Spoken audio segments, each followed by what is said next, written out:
نحمده ونصلي على رسوله الكريم اما بعد فاعوذ باللہ من الشیطان الرجیم بسم اللہ الرحمن الرحیم۔ معزز سامعین و سامعات، السلام علیکم ورحمۃ اللہ وبرکاتہ۔ ماہ ربیع الاول کی آمد ہے۔ یہ وہ بابرکت مہینہ ہے جس میں ہمارے نبی اس دنیا میں تشریف لائے۔ اس مہینے کی بہت ساری خصوصیات ہیں۔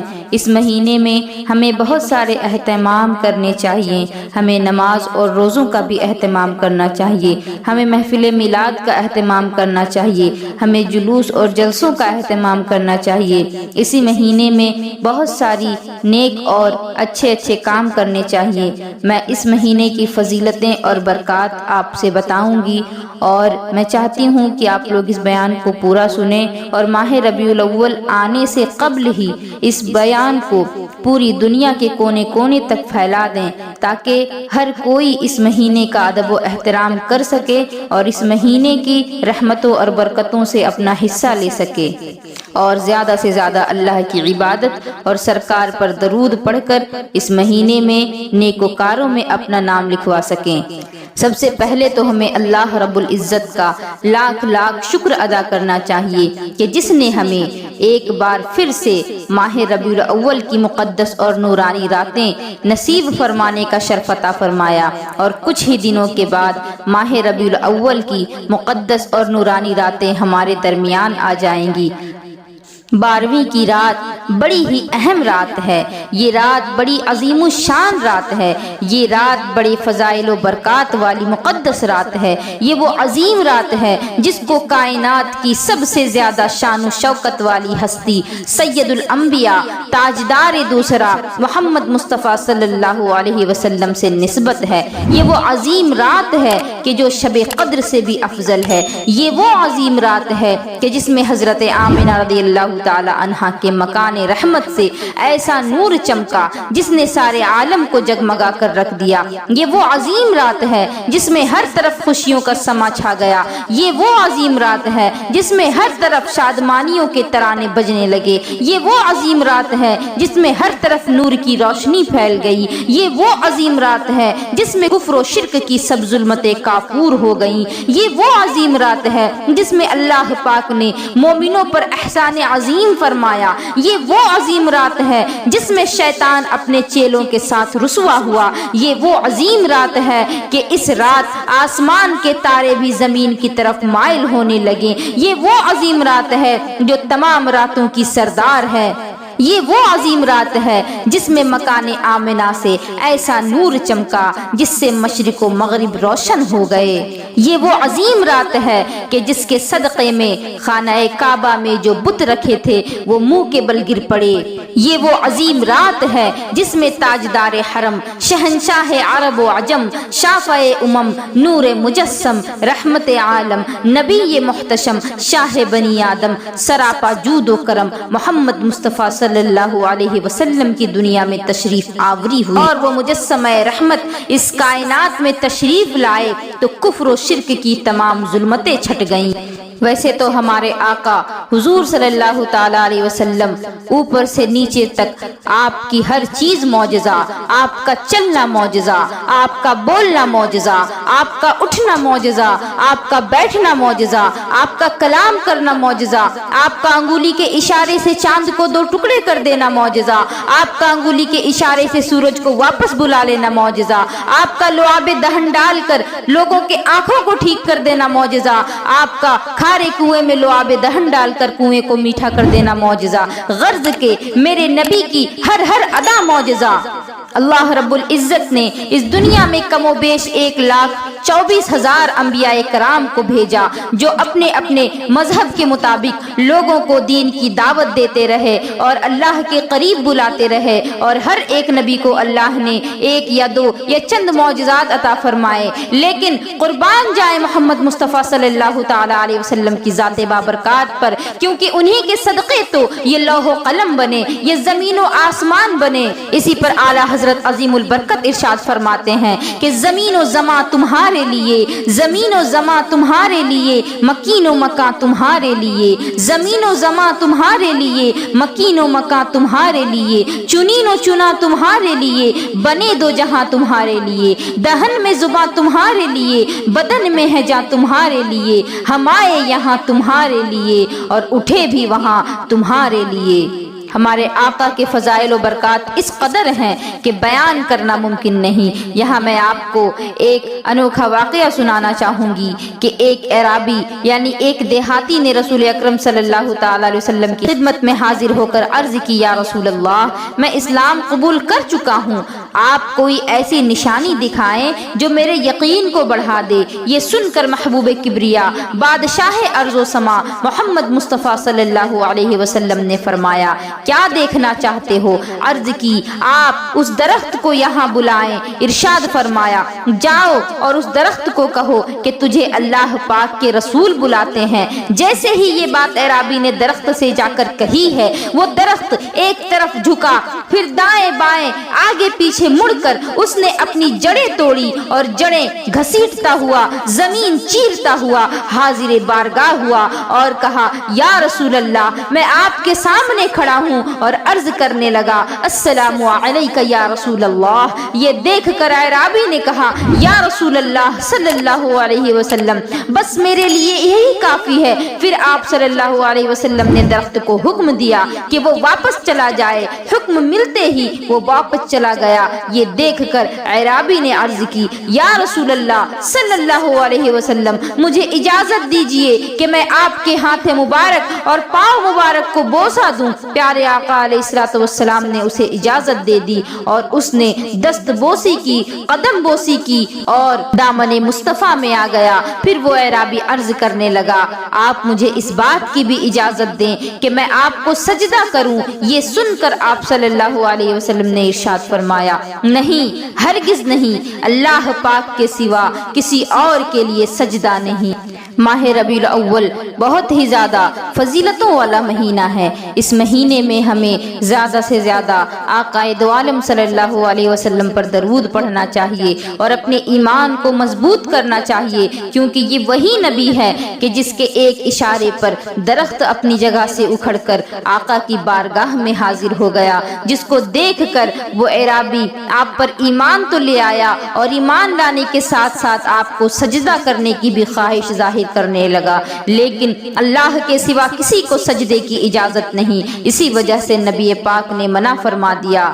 اسی لیے ہمیں بھی چاہیے کہ شریعت کے دائرے میں رہتے ہوئے خصوصی اہتمام کے ساتھ 12ویں شریف کا جو مہینہ ہے اس میں بہت زیادہ عبادتیں کریں اور خاص کر 12ویں شریف کے دن زیادہ سے زیادہ نیک اعمال میں گزاریں۔ اس ماہ مقدس میں فرض نمازوں کے ساتھ ساتھ نفل نمازوں کا بھی اہتمام کریں۔ اس ماہ مقدس میں فرض نمازوں کے ساتھ ساتھ تہجد کا اہتمام کریں۔ اس ماہ مقدس میں فرض نمازوں کے ساتھ ساتھ اشراق اور چاشت کا بھی اہتمام کریں۔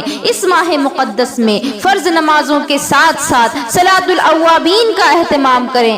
اس ماہ مقدس میں کثرت کے ساتھ تلاوت قرآن کریم کریں۔ اس ماہ مقدس میں خوب صدقہ و خیرات کریں۔ اس ماہ مقدس میں مسلمانوں کو نیکی کی دعوت دیں۔ اس ماہ مقدس میں مسلمانوں کو گناہوں سے بچانے کی کوشش کریں۔ اسی ماہ مقدس میں زیادہ سے زیادہ قافلوں میں شرکت کریں اور لوگوں کو دین کی دعوت دیں۔ معزز سامعین و سامعات، ان ایام میں نفل روزے رکھنے کا اہتمام کیجیے اور یاد رکھیے، سانسوں کا تو کوئی بھروسہ نہیں کہ کب ہم سے جدا ہو جائے، نہ جانے یہ سانس کب رک جائے، اور اس کے ساتھ ہی ہمارا اعمال جو ہے، ہمارے اعمال کا سلسلہ موقوف ہو جائے۔ ہمیں نیکیوں کا کوئی موقع ہاتھ سے نہیں جانے دینا چاہیے۔ اللہ کریم کے فضل و کرم سے زندگی میں ایک بار پھر ہمیں ربیع الاول دیکھنے کا موقع مل رہا ہے۔ اللہ ہمیں اتنی زندگی عطا فرمائے کہ ہم دوبارہ اس ماہ مبارک کی پر نور اور بابرکات لمحوں سے فیضیاب ہو سکیں۔ اس مہینے کے ایک ایک دن کی قدر کرتے ہوئے خوب نیک اعمال کریں۔ رب کریم کی رضا اور خوشنودی حاصل کرنے کے لیے، رحمت الہی کے مستحق بننے کے لیے بارگاہ مصطفیٰ میں ایصال ثواب پیش کرنے کی نیت سے اس مہینے کی پہلی تاریخ سے 12ویں تاریخ تک 12 نفل روزے رکھنے کی کوشش کریں اور بالخصوص 12ویں کو تو روزہ رکھنے کی بھرپور کوشش کیجیے، کیونکہ ہمارے آقا حضور صلی اللہ علیہ وسلم پیر کے دن روزہ رکھ کر اپنا یوم ولادت منایا کرتے تھے۔ حضرت ابو قتادہ رضی اللہ تعالیٰ عنہ فرماتے ہیں کہ نبی رحمت شفیع امت صلی اللہ علیہ وسلم کی بارگاہ میں پیر کے روزے کے بارے میں دریافت کیا گیا تو ارشاد فرمایا، اسی دن میری ولادت ہوئی اور اسی روز مجھ پر وحی نازل ہوئی۔ اس سے ثابت ہوتا ہے کہ یہ دن بہت زیادہ برکتوں والا دن ہے، اسی لیے ہمیں چاہیے کہ اگر پورے مہینے روزے نہ رکھ سکیں تو کم از کم 1 تاریخ سے 12 تاریخ کے روزے ضرور رکھیں، اور اگر اتنی کی بھی طاقت نہیں تو کم از کم 12ویں کا روزہ ضرور رکھیں، کیونکہ ایک سچے عاشق رسول کی پہچان یہ ہوتی ہے کہ وہ دنیا کی محبت سے پیچھا چھڑا کر اپنی زندگی کے ہر معاملے میں اطاعت رسول کو اپنا اوڑھنا بچھونا بنا لیتا ہے۔ اس کی ایک مثال ہمیں اویس قرنی کی صورت میں دیکھنے کو ملتی ہے کہ نبی کے دیدار کی چاہت ہے لیکن نبی کے فرمان کے آگے رک گئے۔ آقا نے جب فرما دیا کہ تم وہیں رہ کر اپنی ماں کی خدمت کرو تو اطاعت رسول کے گویا اتنے پکے اور سچے کہ زیارت رسول چھوڑ کر ماں کی خدمت میں زندگی بسر کر دی۔ معزز سامعین و سامعات، نبی کریم علیہ الصلوۃ والسلام کی محبت ہمارے ایمان کی بنیاد ہے، اور محبت کی ایک علامت یہ ہے کہ محبوب کا کثرت سے ذکر کیا جائے، کیونکہ روایات میں آتا ہے من احب شیئا اکثر من ذکرہ، یعنی جو کسی سے محبت کرتا ہے اس کا کثرت کے ساتھ ذکر کرتا ہے۔ اور آج کل یہ چیزیں ہمیں بہت زیادہ دیکھنے کو ملتی ہیں، لوگ دنیا کی جھوٹی محبت کے پیچھے پریشان ہیں اور ہر لمحہ اپنے محبوب کی یاد میں مبتلا ہیں۔ تو جو سچا عشق ہے، جو ہمارے نبی کا عشق ہے، اگر وہ ہمارے سینوں میں موجود ہے تو پھر گویا کہ ہمیں ہر لمحہ اپنے نبی کا نام لیتے رہنا چاہیے، کیونکہ سچا عشق تو محمد کا ہی عشق ہوتا ہے۔ یوں تو ہمیں سارا سال ہمارے آقا حضور علیہ الصلوۃ والسلام کا ذکر خیر کرنا چاہیے، اور اپنے کام سے اور اپنی باتوں سے یہ ظاہر کرنا چاہیے کہ ہم ہمارے نبی سے محبت کرتے ہیں، لیکن خصوصیت کے ساتھ یہ سلسلہ ان مقدس دنوں میں زیادہ بڑھ جانا چاہیے۔ اور اس ذکر کا ایک بہترین ذریعہ نبی پاک علیہ الصلوۃ والسلام پر درود پاک پڑھنا بھی ہے، کیونکہ درود پاک پڑھنے کی بے شمار فضیلتیں اور برکات ہیں، کیونکہ درود پاک کی برکت سے دلوں کی صفائی ہوتی ہے، دلوں کے اندر کا زنگ دور ہوتا ہے۔ درود پاک کی برکت سے رزق میں برکت ہوتی ہے، درود پاک کی برکت سے پل صراط پر آسانی ہوگی، درود پاک کی برکت سے آقا کریم علیہ الصلوۃ والسلام کی شفاعت نصیب ہوگی۔ ہمیں چاہیے کہ اس بابرکت مہینے میں درود پاک کی کثرت کریں، اور ایک بار مل کر میرے ساتھ آپ سبھی درود پاک پڑھ لیں، صلی اللہ علی محمد صلی اللہ علیہ وسلم۔ معزز سامعین و سامعات، ماہ ربیع الاول میں کیے جانے والے نیک اعمال کے بارے میں آپ سن رہے تھے، تو ربیع الاول میں اللہ پاک اور اس کے محبوب کا قرب پانے والے اعمال بھی ضرور کریں۔ اس کا ایک بہترین ذریعہ نوافل کی کثرت ہے، اسی لیے ہمارے بزرگان دین بھی فرائض و واجبات کے ساتھ ساتھ نوافل کی کثرت کیا کرتے تھے۔ آئیے ربیع الاول اور بالخصوص 12ویں شریف کے چند نوافل کے بارے میں آپ کو بتاتی ہوں۔ ربیع الاول کی پہلی رات نماز مغرب کے بعد 2 رکعت نماز اس طرح پڑھیے کہ ہر رکعت میں سورہ فاتحہ کے بعد سورہ اخلاص کی تلاوت کیجیے، اور سلام کے بعد 100 مرتبہ یہ درود پاک پڑھیں، اللہم صلی علی محمد وعلی آل محمد وبارک وسلم برحمتک یا ارحم الراحمین۔ جواہر خمسہ صفحہ نمبر 21۔ 12ویں تاریخ کو نبی رحمت شفیع امت صلی اللہ علیہ وسلم کی بارگاہ میں ایصال ثواب پہنچانے کی نیت سے 20 رکعت نماز پڑھیں، اور ہر رکعت میں سورہ فاتحہ کے بعد 21 مرتبہ سورہ اخلاص پڑھیں۔ ایک شخص ہمیشہ یہ نماز پڑھتا تھا، اسے خواب میں نبی پاک علیہ الصلوۃ والسلام کی زیارت نصیب ہوئی۔ آپ فرما رہے تھے کہ ہم تمہیں اپنے ساتھ جنت لے کر جائیں گے۔ سبحان اللہ! اے محمد مصطفیٰ صلی اللہ علیہ وسلم کی محبت کے دعوے داروں، ہمیں بھی فرائض و واجبات کی ادائیگی کے ساتھ ساتھ نوافل کو ادا کرنا چاہیے، کیونکہ نفل نمازوں کے بے شمار فائدے اور برکات ہیں۔ نوافل کی برکت سے خدا کے عابد بندوں میں شمار ہو جائیں گے، نوافل کی برکت سے رب کریم کی محبت نصیب ہوتی ہے، نوافل کی برکت سے رزق میں برکت ہوتی ہے، نوافل کی برکت سے دشمنوں کے شر اور فساد سے حفاظت ہوتی ہے، نوافل کی برکت سے موت کی سختی سے حفاظت نصیب ہوتی ہے، نوافل کی برکت سے شیطان کے وسوسوں سے حفاظت نصیب ہوتی ہے، نوافل کی برکت سے قبر روشن اور کشادہ ہوتی ہے، نوافل کی برکت سے قبر جنت کے باغوں میں سے ایک باغ بن جاتی ہے، نوافل کی برکت سے ہی قیامت کے دن پریشانیوں سے نجات ملے گی۔ عبادت میں گزرے میری زندگانی، عبادت میں گزرے میری زندگانی، کرم ہو کرم یا خدا یا الہی۔ معزز سامعین و سامعات، آپ ربیع الاول کے فضائل و برکات اور اس ماہ مقدس میں کیے جانے والے نیک اعمال کے بارے میں سن رہے تھے۔ ہمارے بزرگان دین بہت زیادہ ادب و احترام اور عبادت و ریاضت اور اہتمام کے ساتھ اس ماہ مقدس میں بہت زیادہ عبادتیں کرتے تھے۔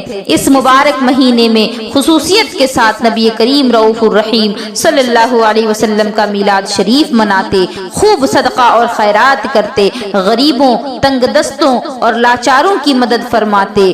آئیے ہم سب بھی اس سنت کو اپناتے ہوئے زیادہ سے زیادہ ماہ ربیع الاول میں صدقات و خیرات کریں۔ اور اس کے متعلق میں آپ کو ایک واقعہ سناؤں گی۔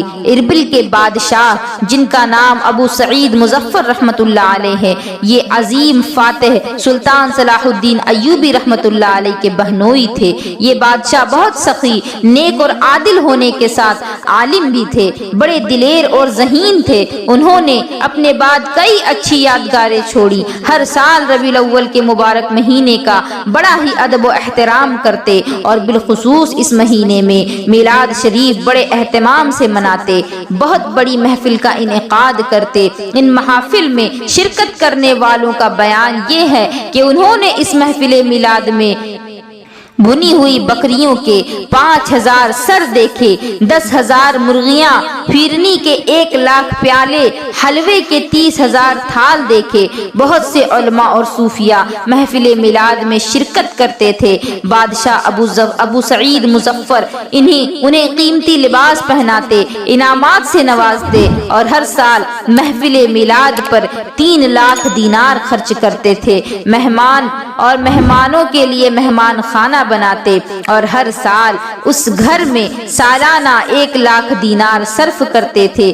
30,000 دینار خرچ کر کے حرمین شریفین کے راستے درست کروائے۔ یہ صدقات ان صدقات کے علاوہ تھے جنہیں پوشیدہ طور پر کیا جاتا تھا۔ یہ تو وہ صدقات ہیں جو انہوں نے ظاہر کر کے کیے، اور لیکن اس سے کئی زیادہ وہ صدقات ہیں کہ جو انہوں نے پوشیدہ طور پر لوگوں کو دیے۔ معزز سامعین و سامعات، آپ میں سے ہر کسی کے گھر میں بچے ہوں گے۔ جب بھی آپ کے گھر میں کسی بچے کا برتھ ڈے آتا ہے اور اگر آپ اس بچے کے برتھ ڈے کو مناتے ہیں، اس پر خوشیاں مناتے ہیں، تو پھر وہ بچہ کتنا خوش ہوتا ہے کہ اس کے لیے اہتمام کیا جا رہا ہے۔ تو وہ بچہ جس سے آپ محبت کرتے ہیں، اس کی خوشی کے لیے آپ پیسے خرچ کرتے ہیں، دعوت کرتے ہیں اور میلاد اور محفلوں کا انعقاد کرتے ہیں، تو پھر سوچیں وہ نبی جن کے صدقے میں یہ ساری کائنات بنائی گئی، وہ نبی جنہوں نے ہم عورتوں کو جینے کا حق دیا، وہ نبی جنہوں نے عورت اور مرد کو ایک برابر بتایا، وہ نبی جو ظلمت کی بیڑیوں سے ہم سب کو آزاد کروائے، اس نبی پر ہم درود کیوں نہ پڑھیں، اس نبی کا ہم میلاد کیوں نہ منائیں، اور اس نبی کے میلاد کی خوشیوں میں ہم پیسے خرچ کیوں نہ کریں، اور گلی اور بازاروں کو کیوں نہ سجائیں، اور محفل میلاد کیوں نہ سجائیں، جلوس اور جلسے کیوں نہ نکالیں، اور لنگر کیوں نہ بانٹیں۔ کیا ہم امتی محمد صلی اللہ علیہ وسلم کے لیے اس سے بڑھ کر کوئی خوشی کا دن ہو سکتا ہے؟ کیونکہ ماہ ربیع الاول کی 12ویں تاریخ ہمارے نبی اس دنیا میں تشریف لائے، اور آپ کے تشریف لانے کی برکت سے ساری دنیا روشن ہو گئی۔ عرب کی سرزمین جو روکھی سوکھی تھی وہ زمین ہریالی سے بھر گئی، عرب کے جانور جو سوکھے تھے جن کے تھنوں میں دودھ نہیں تھے وہ دودھ سے بھر گئے، عرب کی نہریں جاری ہو گئیں جن کے پیدائش پر ایسی روشنی نکلی کہ شام تک، ملک شام تک روشنی پھیل گئی، جن کی ولادت پر فرشتے تشریف لائے، جن کی ولادت پر جنت کی حوریں تشریف لائیں اور بی بی آمنہ کو خوشخبریاں سنائیں۔ اس نبی کی ولادت پر ہم خوشیاں کیوں نہ منائیں؟ ہم ضرور خوشیاں منائیں گے اور قیامت تک خوشیاں منائیں گے، کیونکہ جس دن اس دنیا میں ہمارے نبی کا نام لینے والا کوئی باقی نہ ہوگا تو پھر اس کے بعد قیامت آنی لازمی ہے، اور جب تک ہم امتی محمد صلی اللہ علیہ وسلم اس دنیا میں ہیں اور ایک بھی اگر موجود ہے تو اس دن تک میلاد مصطفیٰ ہوگا اور ضرور ہوگا۔ وآخر الدعوانا ان الحمدللہ رب العالمین وما علینا الا البلاغ۔ السلام علیکم ورحمۃ اللہ وبرکاتہ۔